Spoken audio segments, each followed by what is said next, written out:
L'homme est un expert en psychologie clinique et un enquêteur expérimenté. Il apparaît fréquemment sur des scènes de crimes de tout type, utilisant ses connaissances professionnelles pour étudier la psychologie des criminels. Un jour, Jack reçoit un appel urgent, lui annonçant que sa nièce de 19 ans, Mary, a disparu. En entendant cette nouvelle, Jack se précipite chez sa sœur pour comprendre ce qui s'est passé. Sa sœur lui explique que sa fille, qui étudie à New York, a disparu soudainement. Bien que l'école ait déjà signalé la disparition à la police et qu'une enquête ait été ouverte, cela fait déjà 3 jours sans aucun résultat. Jack, comprenant la situation, rassure d'abord sa sœur, puis lui promet qu'il retrouvera sa nièce, car les Noirs ne sont pas pris au sérieux à New York. Jack décide alors de prendre personnellement en charge l'enquête sur la disparition. Le matin suivant, il commence à conduire vers le commissariat de New York. Il souhaite rencontrer le chef de la police locale pour en savoir plus, espérant y trouver quelques indices. À la réception, on lui dit que le chef de la police est en réunion. Alors Jack doit attendre à l'extérieur.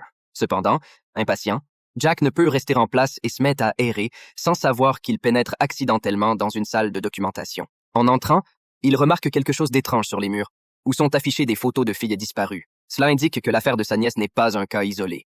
Peut-être s'agit-il d'une série de disparitions? À ce moment-là, 2 détectives entrent dans la pièce. L'homme à gauche s'appelle Carl et celui à droite s'appelle Bob. Carl reconnaît immédiatement l'identité réelle de Jack et lui adresse un accueil chaleureux. Après avoir compris l'objet de la visite de Jack, Carl explique que le chef de la police est sorti après sa réunion, car quelqu'un venait de signaler la découverte d'un cadavre féminin.